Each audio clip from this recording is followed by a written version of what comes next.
Ang mga kwento na to ay hango sa totoong buhay na nagpakilabot sa maraming tao. Mga kwento na nagdulot ng napakaraming katanungan na hanggang ngayon ay hindi pa rin nasasagot. At kung kagaya kita na mahilig sa mga ganitong uri ng content, mga horror, mysteries, mga solved at unsolved cases, ay ilike mo na tong video na to and don't forget to subscribe. Simulan na natin ang kwento.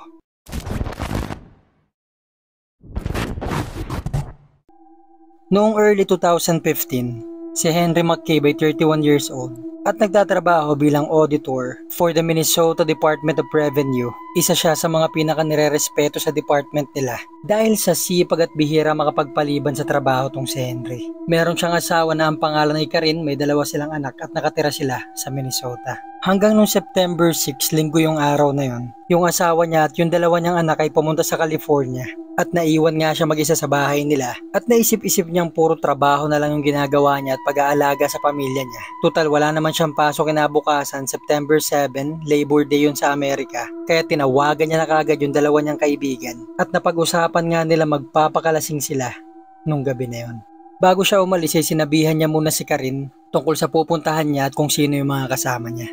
Matapos nga nito ay pumunta na sila sa Pobled's Kiss Club na palaging maraming tao na hindi naman kalayuan sa bahay ni Henry. Kaya't nag-enjoy sila, inuman, sayawan hanggang sa umabot na ng 2:00 ng madaling araw. At nagkayayaan na nga silang tatlo na umuwi na. Napansin ng dalawang kaibigan ni Henry mukhang hindi nito kaya mag-drive pa uwi. Kaya't yung isa sa kanila na ang pangalan ay Kennedy ay kinuha yung susi ni Henry dahil pinipilit pa nito na kaya niya daw mag-drive pa uwi. Pero kalaunan ay napilit din ito ni Kennedy na sumabay na lang ito sa kanya. At habang nagdadrive na nga ito para ihatid itong kaibigan niya, ay nagsalita si Henry na ibaba daw siya sa Super America gas station at may bibilin daw siya dito.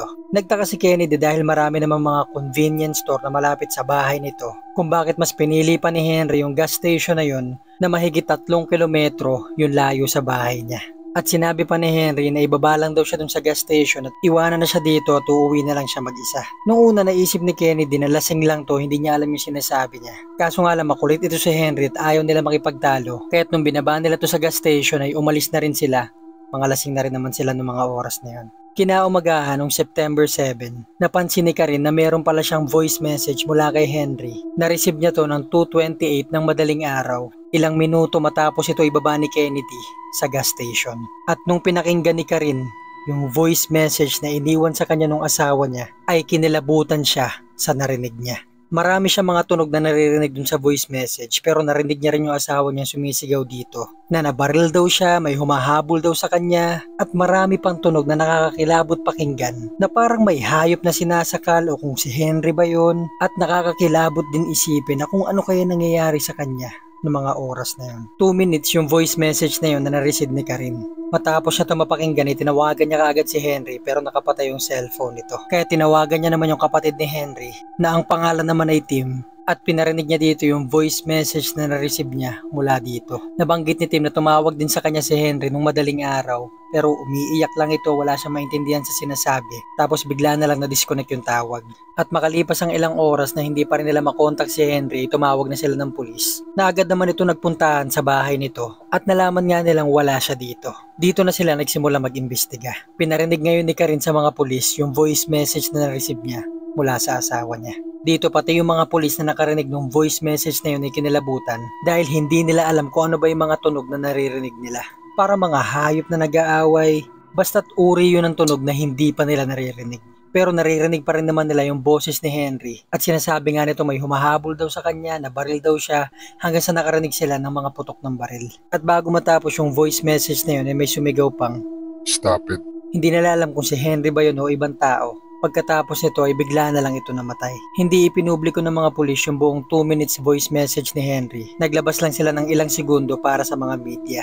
At nung napanood nga ito ng mga tao sa balita, ay nag-viral kaagad yung pagkawala ni Henry dahil lang dun sa ilang segundong voice message na nilabas nila. Nakakuha naman ako ng kopya ng voice message na yon at kayo nang bahalang humusga kung anong maririnig nyo dito.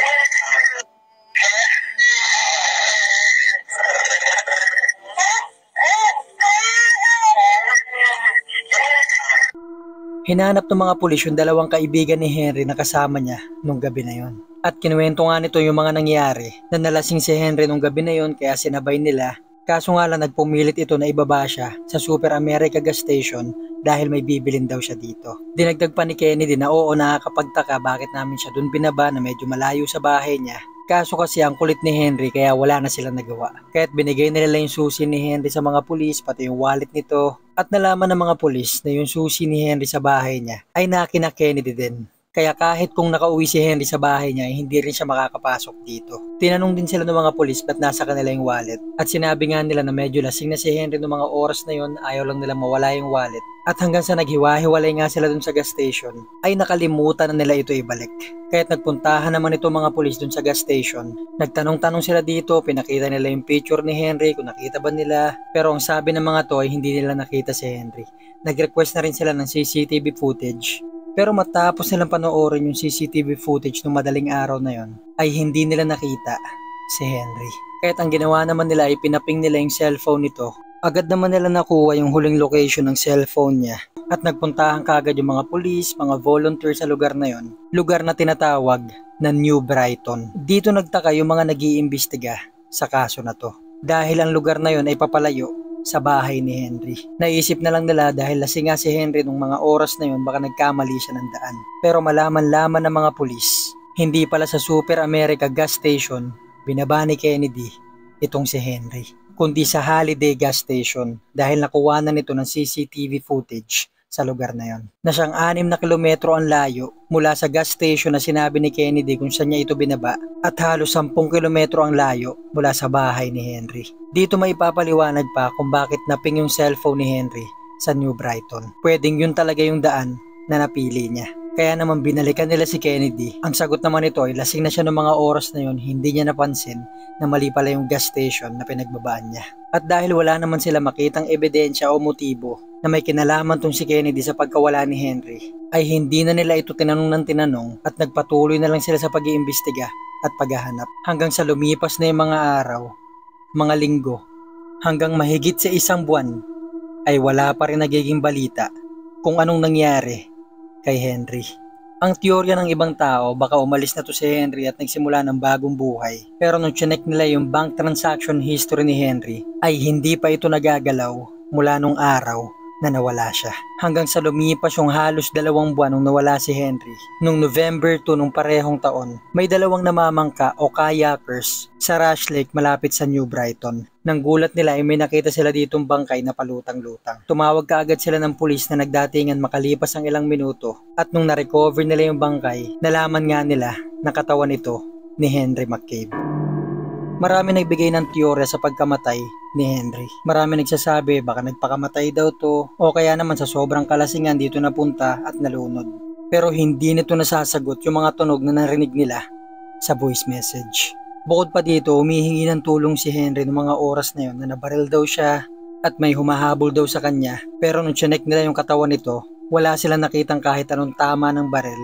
Ang totoo pa nga niyan ay wala silang nakitang kahit anong sugat sa katawan nito o pasa na pwede magpaliwanag sa sinisigaw ni Henry. At ayon pa sa resulta ng investigasyon, pagkalunod ang ikinamatay nito.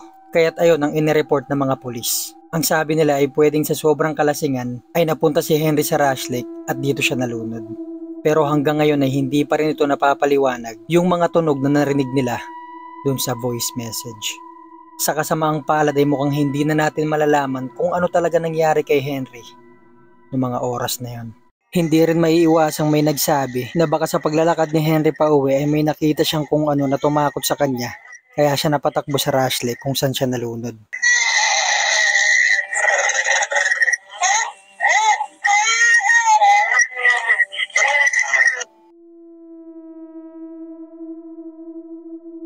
Marami na siguro sa inyo nakarinig ng mga nakakakilabot na kwento tungkol sa 911 calls. Pero ayon sa mga 911 operator, isa na yata to sa pinaka-weird at nakakatakot na call na natanggap nila. Noong early 2000, may matandang mag-asawang nakatira sa Reno, Nevada. Okay naman ang buhay nila, simple lang, kaso gaya ng alam natin, sa United States, pag nag-18 years old ka na, ibubukod ka na ng bahay. So senior citizen na sila nun, wala silang ibang kasama sa bahay kundi silang 2 lang. Sa kasamaang palad noong 2010 ay namatay yung asawang lalaki. So naiwang mag-isang nakatira yung matandang babae. Ayaw niya mag-nursing home dahil ayaw niya daw iwanan yung bahay niya. Dahil yun na lang yung natitirang alaala nung asawa niya. Ilang linggo matapos nito, yung matandang babae ay nagsimulang tumawag sa 911. Umaabot ito minsan 3 hanggang 4 na beses sa isang linggo. Pero hindi naman emergency yung itinatawag niya. Minsan nagsasabi lang siyang pwede mo ba ako ipag-init ng tubig, pakipatay yung ilaw, nilalamig ako, pakibuksan yung heater. Mga bagay na nagpapakita ng pagiging makakalimutin. Pero syempre nagiging magalang pa rin yung mga 911 operators. Pinapaalalahanan lang nila to na pag emergency ka lang pwedeng tumawag dito, kailangan mong tawagan yung pamilya mo para matulungan ka nila. Kalaunan maiintindihan din naman siya ng matandang babae, magsusorry lang siya, tas maghahang up na. Pero kahit ilang beses nila itong pinaalalahanan ay patuloy pa rin itong tumatawag at nagpapatulong lang ito o nakikisuyo sa mga simpleng gawaing bahay.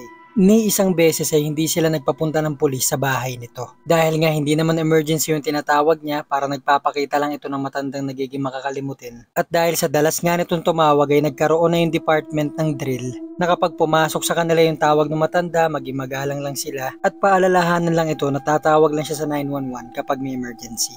At hanggang sa isang beses ay nakareceive ulit sila ng tawag mula sa number nito. Pero iba naman yung tono ng pananalita niya.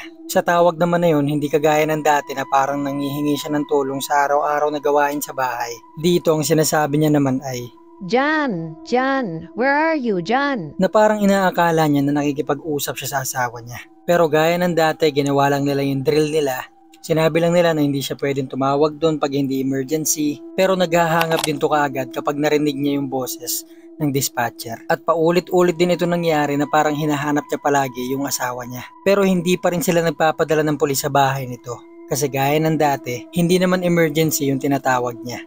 Hanggang isang beses ay nakareceive sila ng tawag ulit sa number nito. Dito ay para naman siyang takot at mukhang nangangailangan talaga ng tulong. Please come home, help me, I need help. John, come home. At nung oras na yun na nagpadala sila ng pulis sa bahay nito na nakapwesto malapit dun sa address ng matanda. Makalipas ng ilang minuto ay nakarating na kaagad sila sa bahay nito. Kumatok sila dito, sumisigaw sila sa labas at nagpapakilala silang pulis. Pero walang lumalabas dito para salubungin sila o ni kahit anong tunog ay wala silang naririnig sa loob. Hanggang sa napilitan na silang pumasok dito at doon nila nalaman na hindi pala nakalock yung pinto. Kaya't pumasok na sila dito, ang una nilang napansin ay napakalamig sa loob. Winter yung mga buwan na yun at mukhang hindi nabuksan ng matanda yung heater niya. Chinek nila yung sala, yung kusina pero wala silang makitang kahit sinong tao. Hanggang sa nakaakyat sila sa kwarto sa second floor ng bahay. At doon nga nila nakita yung matanda nakahiga lang sa kama niya.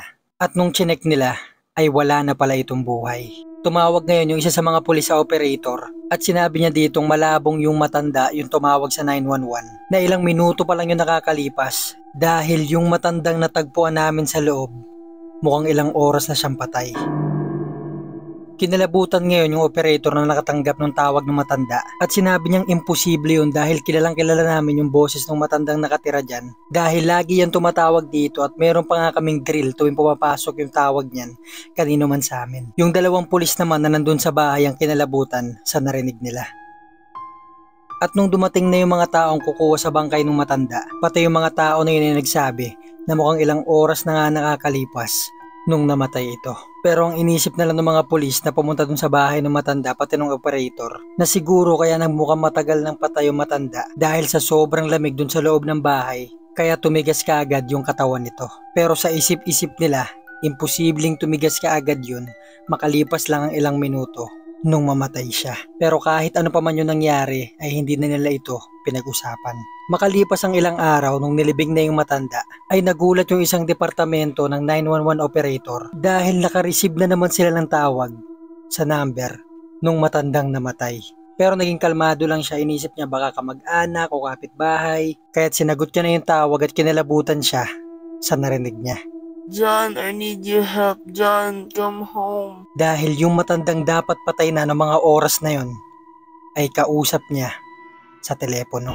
Pero pinilit niya pa rin maging kalmado, tinanong niya to kung ano nangyayari, anong problema, pero naghangap din to kaagad. At nung sinubukan niya ito tawagan pabalik, ang sabi dito ay out of service. Pero nagpapunta pa rin sila ng pulis sa address ng matanda na nakasave pa rin sa system nila. Kaya't pumunta dito yung dalawang pulis pero nakita nilang wala talagang tao dito. At makalipas ang ilang araw ay nakareceive ulit sila ng tawag mula sa number nito. Kagaya ng una ay takot na takot ito at humihingi ng tulong sa asawa niya. At nagpatuloy ulit ito ng ilang linggo hanggang sa ilang buwan. Sa kabila ng may nakabili na ng property nito at sinunog na yung bahay niya dahil tatayuan na ng bago. Kaya't ang ginawa ng 911 operator ay tinawagan nila yung service provider ng telepono ng matanda. Sinabi nila yung sitwasyon at sabi nito sa kanila ay na-disconnect na yung service nito 2 linggo matapos itong mamatay. Ang posibleng rason na lang kung bakit ito nangyayari, siguro sa dahil laging tumatawag yung matanda sa 911, nagka-error yung ilan sa mga recording nito kaya't bumabalik-balik yung tawag sa kanila. Kahit na imposible naman talaga itong mangyari. Nagpatuloy ito at tumagal ng 1 taon. At sabi ng mga 911 operator ay hindi recording yung naririnig nila. Oo, parehas lang yung sinasabi nito na humihingi siya ng tulong sa asawa niya. Pero iba-iba yung tono at iba-iba yung salita na ginagamit nito sa bawat tawag. At makalipas nga ang 1 taon ay bigla na lang itong tumigil at hindi na ulit sila nakareceive ng tawag sa number na yon. Hindi na rin nag-imbestiga yung mga 911 operator dahil mas kailangan nila mag-focus sa trabaho nila, ang pagtulong sa mga taong nabubuhay pa. Hanggang ngayon ay wala pa rin nakakaalam sa kung paanong kaparaanan o kadahilanan ay patuloy pa rin nakakatanggap ng tawag yung 911 operator sa kabila ng hindi na gumagana yung telepono at sa kabila ng sumakabilang buhay na yung matanda. At bakit patuloy pa rin kaya siya humihingi ng tulong? John, where are you, John? I need your help. At yan ang kwento ko sa inyo ngayong araw. Huwag niyo kalimutan mag-like at mag-comment kung ano masasabi niyo sa mga kwento na to. At huwag niyo kalimutan mag-subscribe at i-click ang notification bell para ma-notify kayo pag may bago akong upload. Thank you for watching guys, and shoutout nga pala sa mga viewers natin na to.